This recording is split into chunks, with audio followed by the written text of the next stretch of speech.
Boa tarde a todos. Estamos retomando o nosso canal e hoje eu vou falar basicamente sobre o conteúdo deste livro do professor e especialista em processo de ensino e aprendizagem e desenvolvimento cognitivo, professor e mestre da Universidade de Lisboa. E vamos lá. Este livro, Desenvolvimento Cognitivo e Processo de Ensino e Aprendizagem, abordagem psicopedagógica à luz de Vygotsky, nos traz alguns pontos importantes da teoria vygotskiana e do processo de ensino e aprendizagem que a visão de Vygotsky nos traz. Diferentemente de Piaget, Vygotsky não separa o desenvolvimento cognitivo e humano por fases de desenvolvimento. Ele traz para nós o desenvolvimento à luz da cultura e de interações sociais. O que significa isso? Que antes mesmo da nossa vinda ao mundo, nós já somos pertencentes a uma cultura pré-existente.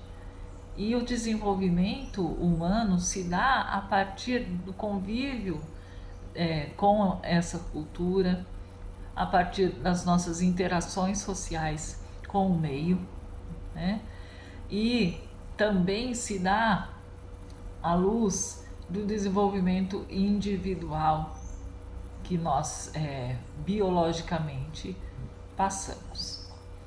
E aí, qual é a importância da cultura nesse processo? Veja bem, o que nos difere dos primatas é esse processo culturizado.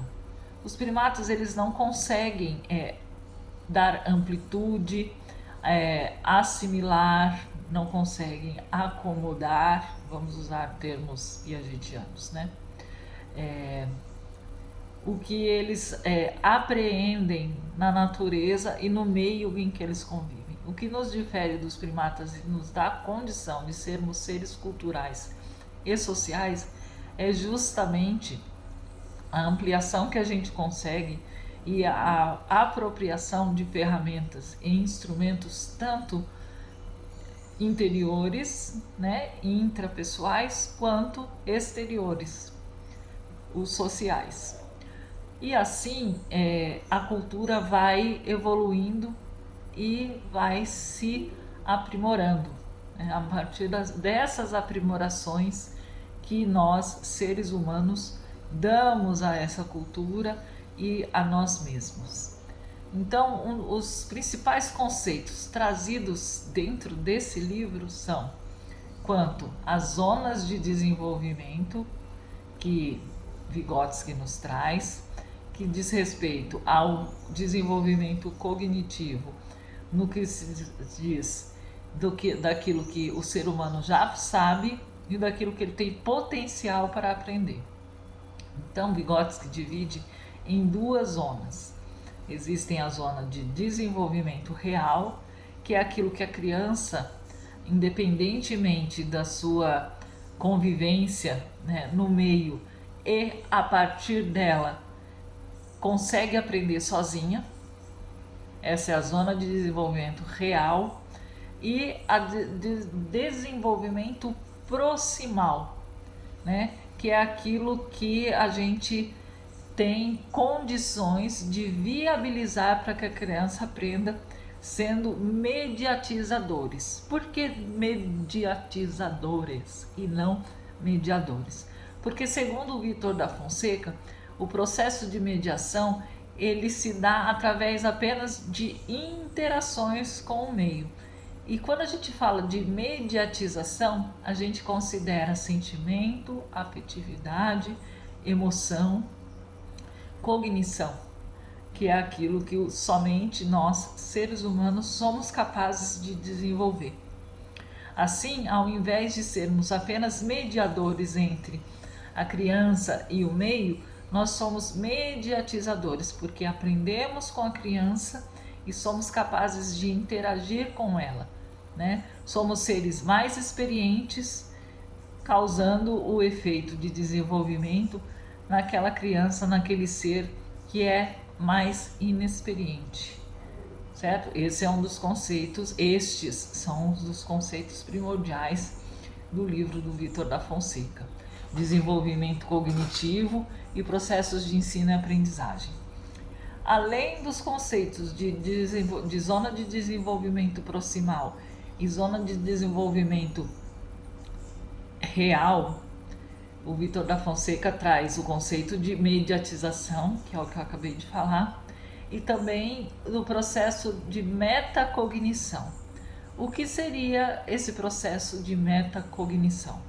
Eu vou ler para vocês uma parte do livro, para que esse conceito, que é inovador, fique bem entendido e bem internalizado com os anteriores que eu já falei. Então vamos à leitura do que é a metacognição segundo o professor Vítor da Fonseca. A metacognição traduz a ideia de que o ser aprendente, inexperiente e mediatizado é um indivíduo portador de experiências, de sensibilidade, de pensamentos e de conhecimentos, e que é capaz de raciocinar e refletir por si próprio. Não é, consequentemente, um ser ignorante, nem pode ser concebido como um corpo vazio de funções cognitivas. Meta, no sentido dado pelo autor, ilustra a capacidade do ser aprendente a refletir sobre seus próprios conhecimentos e perspectivas, ou seja, são capazes de pensar em seu pensar. Nesse sentido, como admitia Dan Dewey, 1915, 1944 e 1971, a maioria dos indivíduos está dotada de capacidades de reflexão, o que lhes permite desenvolver ideias mais originais, iluminadas, esclarecidas e elucidativas, desde que devidamente mediatizadas. O indivíduo, utilizando a metacognição, tem a noção de que os seus processos cognitivos implícitos podem tornar-se mais explícitos, ou seja, a metacognição toma lugar quando pensamos no nosso próprio pensamento, quando refletimos, quando estamos assimilando um conhecimento, quando estamos aprendendo ou quando estamos cometendo um erro. Para Piaget, por exemplo, a metacognição é encarada como uma abstração reflexiva, como um processo gerado individualmente, independente dos estímulos externos percebidos das observações dela imanentes. A metacognição em si só tem como finalidade expandir as competências cognitivas que suportam o pensar no pensar. Ela consubstancia um bom modelo de processamento de informação. Por essa razão, afeta positivamente a aquisição, a compreensão e a retenção e a aplicação de conhecimentos, ampliando e flexibilizando o potencial de aprendizagem de um indivíduo. Bom, tomando essa definição de metacognição, vimos, e vocês verão que eu recomendo a leitura para um estudo sobre as condições de desenvolvimento cognitivo dos seres humanos, né? Das crianças tidas como seres inexperientes e os adultos seres mais experientes. No processo de ensino-aprendizagem, professor e aluno, educador e educando, né? Na família, pai, mãe, os adultos em si e as crianças fazem parte desse processo de ensino e aprendizagem. A metacognição, então, é mais um fator que nos diferencia dos primatas, ou seja, somos capazes, além de apreender, de ampliar e de nos apropriar de culturas, né? Somos capazes de pensar sobre os nossos próprios pensamentos, sobre o nosso próprio processo de cognição. Assim, então, eu deixo como dica para estudo e aprofundamento da linguagem, da comunicação, e de fatores psicopedagógicos dentro do processo de aprendizagem, esse livro de Vítor da Fonseca, certo? Desenvolvimento cognitivo e processo de ensino-aprendizagem, uma abordagem psicopedagógica à luz de Vygotsky. Como vigotskiana, que é uma das linhas que eu sigo e aplico no meu fazer enquanto orientadora, eu deixo essa indicação literária. Então, uma boa tarde a todos e um bom proveito e uma boa leitura e um bom aprendizado. Até o próximo vídeo.